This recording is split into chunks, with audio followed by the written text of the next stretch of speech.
Bekasi ke Cikini melihat tempat bersejarah. Kali ini kita akan main ke salah satu museum sangat bersejarah, yaitu Museum Perumusan Naskah Proklamasi Kemerdekaan Republik Indonesia. Dengan tiketnya, coba ayo, hanya uang parkir Rp2.000 saja atau semacam uang permen Rp1.000. Namun kita sudah bisa melihat tempat yang benar-benar sangat bersejarah. Ayo kita main ke Museum Naskah Proklamasi Republik Indonesia. Assalamualaikum, hai semuanya, selamat datang kembali di channelnya Mutia. Kali ini kita masih edisi kemerdekaan. Kita dapat tilas di salah satu museum sangat bersejarah, yaitu Museum Perumusan Naskah Proklamasi. Untuk alamat ada di Jalan Imam Bonjol nomor 1 Jakarta Pusat. Untuk saya ke sini ada di vlog sebelumnya ya. Untuk tiketnya sendiri ini benar-benar murah banget. Rp2.000 saja untuk dewasa, Rp1.000 untuk anak-anak, semacam beli permen atau uang parkir. Namun kita sudah bisa melihat sejarah proklamasi kemerdekaan. Menerima kedatangan Bung Karno, Bung Hatta, dan Bapak Ahmad Suparjo. Ya, tiga yang meyakinkan golongan tua ya. Golongan tua yang meyakinkan untuk. Nah, jadi setelah terjadi perbincangan, lalu karena di luar sudah banyak berkumpul orang ya, banyak tokoh-tokoh bangsa lainnya yang ikut hadir ketika malam 12 Agustus tersebut. Lalu Bung Karno meminta suatu ruangan khusus. Oke. Agar lebih fokus. Nah, Maidam berikan nih ruang berikutnya, ruang makan. Kalau sekarang kita sebut dengan ruang perumusan. Ya. Jadi di sini ada diorama juga. Diorama bagaimana gambaran ketika ketiga tokoh tersebut merumuskan naskah proklamasi.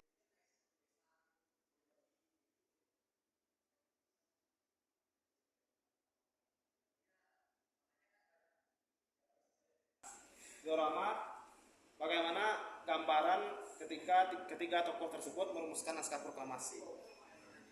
Patungnya. Nah, jadi setelah berlangsung lebih kurang 2 jam, konsep naskah proklamasi yang ketika itu ditulis oleh Bung Karno, hasilnya lebih kurang seperti yang ada di panel sebelah kanan ini. Nah, ini. Jadi ada beberapa coretan juga yang menandakan bahwa ketika menulis naskah tersebut, itu ada perdebatan dari ketiga tokoh tersebut dalam memilih kata yang tepat. Nah, ini ada beberapa perdebatan yang akhirnya kata yang dipilih itu yang memang benar-benar sesuai.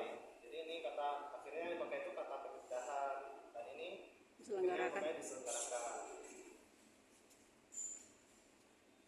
Nah, setelah selesai baru dibawa lagi keluar oleh Bung Karno. Nah, diketik sama Pak Sayuti ya. Ya, jadi sebelum diketik itu naskah proklamasi dibacakan dulu di depan hadirin, dibacakan dan semua orang setuju. Oke, naskahnya seperti itu. Setelah yang udah dirubah ya? Belum. Setelah belum dirubah? Ya, jadi setelah dirumuskan di ruangan ini, langsung dibacakan. Ini konsep naskah proklamasi yang telah kita rumuskan. Jadi semua orang, sekitar 40 sampai 50-an orang yang hadir, itu sudah setuju terhadap naskah tersebut. Lalu, ada yang nanya, jadi siapa ini yang menandatangani naskah? Lalu setelah terjadi perdebatan juga, akhirnya yang disepakati itu adalah yang menandatangani cuma Soekarno dan Hatta. Baru setelah itu ditunjuklah Sayuti Malik untuk mengetik naskah ruang pengetikan ini. Nah, ini ruang pengetikannya, ruang pengetikan. Dan ternyata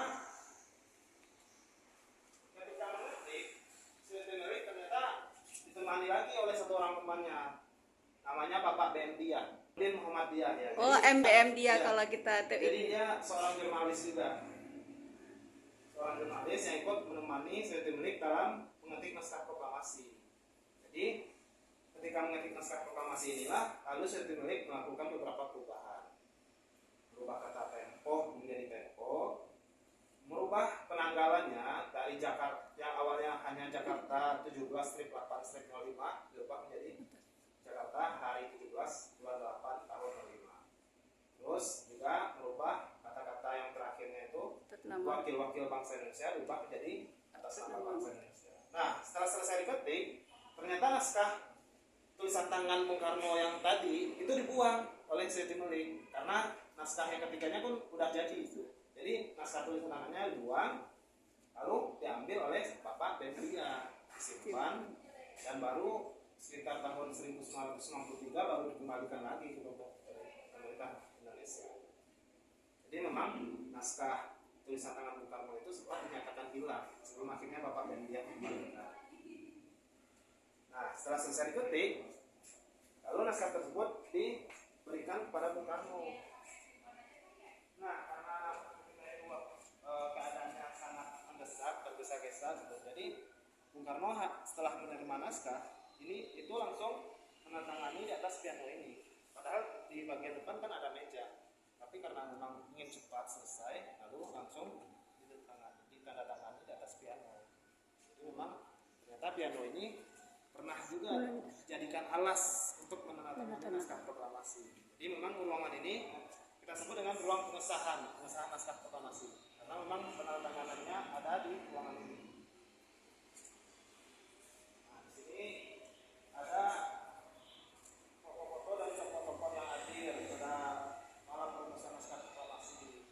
Kemudian juga ada naskah proklamasi hasil ketikan sertifikat yang sudah diperiksa juga.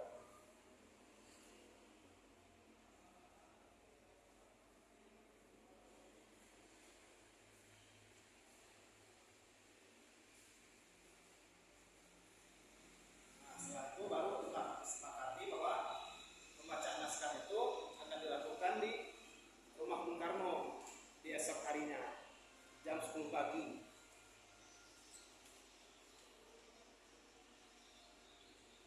Jadi memang tadi saya sampaikan ada sekitar 40 sampai 50 orang. Jadi kita baru menemukan atau yang ada datanya itu baru sekitar 29 orang. Dan di sini yang ada fotonya baru 26 orang. Jadi ada 3 orang yang belum kita fotonya belum kita tampilkan.